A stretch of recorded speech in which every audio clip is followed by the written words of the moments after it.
저는 미국에 온 지 이제 30년이 되었습니다.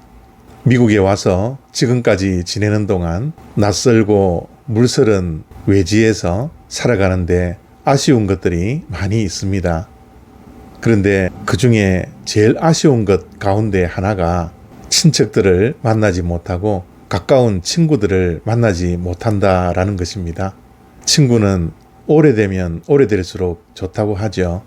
그런데 그런 오래된 친구가 없어서 때로는 보고 싶기도 하고 또 만나지 못하는 것에 대한 아쉬움이 있습니다. 그런데 정말 감사하게도 우리 믿는 자들에게는 교회의 친구들이 있습니다. 이민 생활을 하면서 교회에서 만나는 성도들이 때로는 친척이 되고 때로는 가족이 되고 때로는 친구가 되는 것이죠.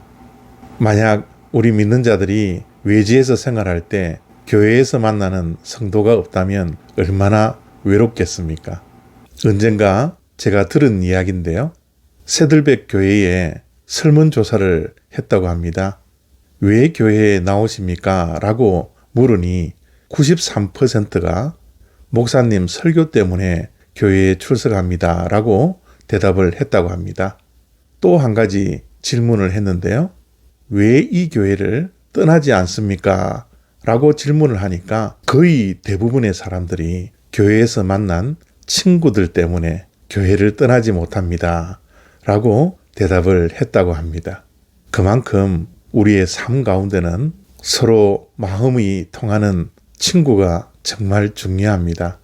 오래된 친구이든지 믿음의 친구이든지 함께 걸어갈 수 있는 친구를 만난다는 것, 하나님께서 주시는 복 가운데 복인 것입니다. 사무엘상 19장 4절과 5절 말씀입니다. 요나단이 그의 아버지 사울에게 다윗을 칭찬하여 이르되 원하건대 왕은 시나 다윗에게 범죄하지 마옵소서. 그는 왕께 득죄하지 아니하였고 그가 왕께 행한 일은 심히 선함이니이다. 그가 자기 생명을 아끼지 아니하고 블레셋 사람을 죽였고 여호와께서는 온 이스라엘을 위하여 큰 구원을 이루셨으므로 왕이 이를 보고 기뻐하셨거늘 어찌 까닭없이 다윗을 죽여 무죄한 피를 흘려 범죄하려 하시나이까. 아멘. 사울이 다윗을 또다시 죽이려고 합니다. 그의 아들 요나단과 그의 모든 신하들을 불러서 다윗을 죽이라고 명령을 하죠. 정말 다윗은 이런 상황 속에서 얼마나 낙심이 되고 좌절이 되고 실망이 되었겠습니까?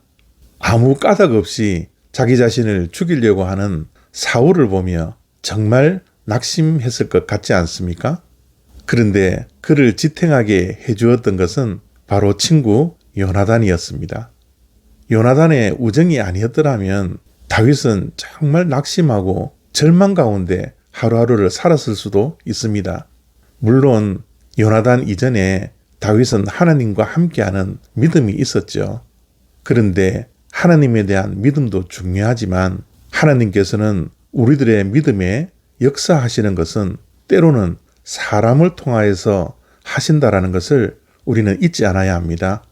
사실 나쁘게 생각한다면 다윗과 요나단은 정적이 될 수 있었습니다. 왜냐하면 사울 왕 다음에 요나단이 왕이 되어야 함에도 불구하고 백성들은 요나단보다 다윗을 더 따랐고 더 인정을 해 주었습니다. 그래서 요나단도 아버지 사울처럼 다윗을 질투했다면 다윗과 우정관계가 될 수가 없었던 것이죠. 사울이 다윗을 죽이라고 명령했을 때 요나단은 다윗을 죽일 수도 있었습니다. 그러나 우정의 관계는 욕심을 차리지 않는 것입니다.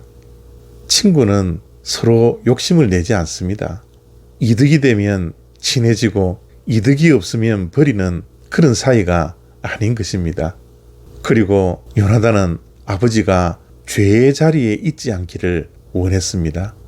왜 까닭 없이 다윗을 죽이려고 해서 아버지가 무죄한 피를 흘려 범죄하려 하십니까? 라고 말씀합니다. 요나단의 우정은 무조건 편을 들어주는 것이 아닙니다. 치우치지 않게 올바른 판단을 하여서 아버지와 다윗 사이를 중재하고 있는 것이죠. 이런 진한 우정을 바라보면서 우리의 삶 가운데도 이런 우정을 나눌 수 있는 친구들을 하나님께서 붙여주시기를 원합니다. 또한 내가 주변에 낙심하고 좌절하고 실망하는 자에게 버티고 견딜 수 있는 힘을 줄 수 있는 요나단과 같은 친구가 되어지기를 원합니다.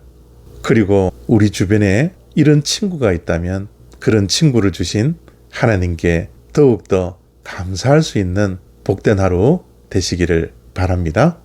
감사합니다.